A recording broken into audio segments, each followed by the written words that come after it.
So for this project, what I'm using here is a large pot that I acquired from Home Depot and a bunch of plants that I've collected from IKEA. They have all been sitting in separate pots around the house, and I want to simplify the look and bring a lot of the plants down into one large pot. That being said, that means that this pot will be extremely heavy and will be hard to move. So I'm actually doing it in place on the hearth where my fireplace is. I currently have a piece of artwork that I made sitting in front of the opening of the fireplace, flanked by two sculptures by Camilla Taylor, which you can see here. So to start, I have my pot over a watering tray, and I like to keep the watering tray because I like water to sit below the plant to draw the roots down. I'm going to put in gravel, and then I'm going to put in potting soil. I use organic potting soil, and I also rinse the potting soil out before I use it in the pots, because sometimes there is a lot of nutrients that can actually burn the roots sitting on a lot of your store-bought organic potting soils. As you can see, the plant that I have, the small tree, I'm not actually sure what type of plant this is, but my neighbor gave it to me when I was redoing my yard.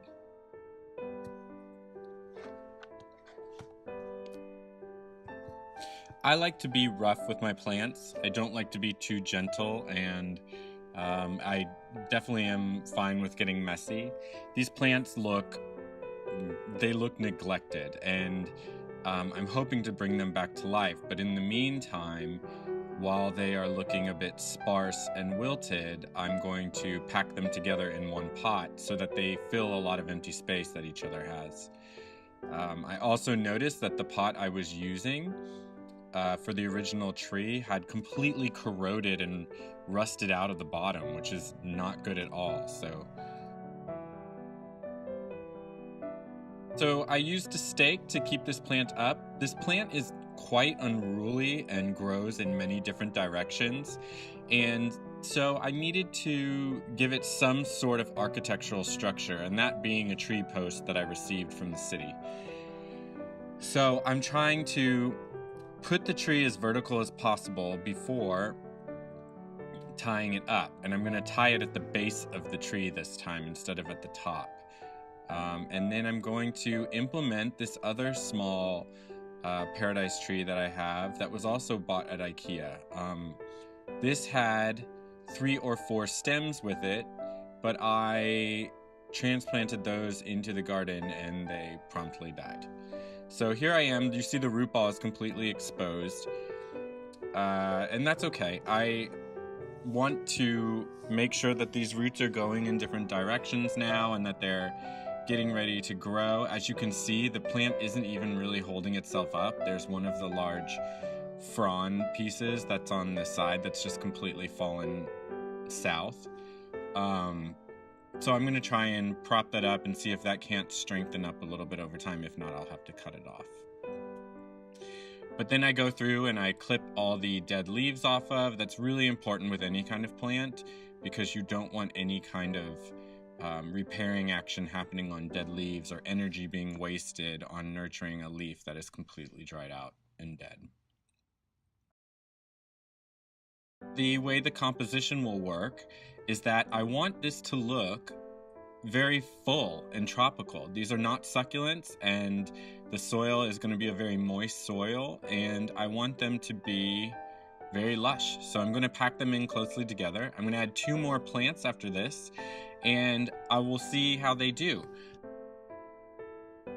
I'm not sure if these plants will compete too much or not, but I will check back in on them every day to see if one starts to wilt or to seem like it's not growing anymore. That probably means the roots are competing and one plant is strangling out the other. But I like to play it by ear or by sight and just kind of watch and see what happens. I've had really good luck with doing this with houseplants.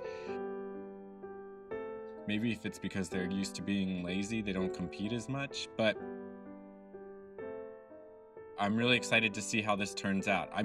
The original tree, this one with the eye-shaped leaves, I'm going to definitely reshape What I'm finding is that the large main branches are very woody and strong, and then the actual small branches with the leaves are really flimsy and really weak, and they break off. And I'm not sure if that's because I've been watering it too much or I haven't been watering it enough. I'm not sure. So I'm gonna have to play around with this and really make sure I'm seeing what works best for these plants.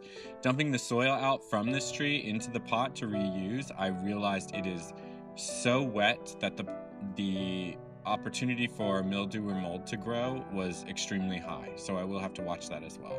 And that's why I have the watering tray below too.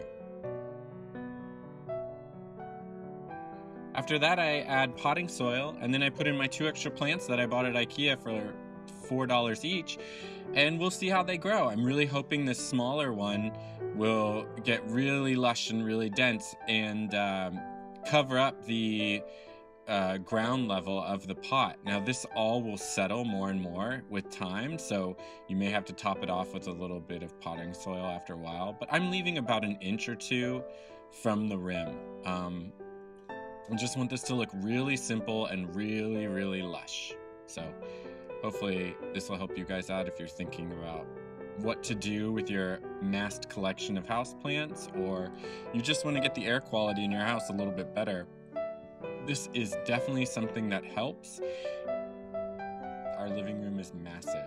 If you put a couple of these into your home, you will notice a difference in air quality. We live on a very busy street, and I'm already noticing the difference. Thank you guys so much for watching. If you click like on the video and subscribe if you want to see more, comment and sound off below, and obviously my social media is at the bottom of the video. Let me know what you think. Thank you so much.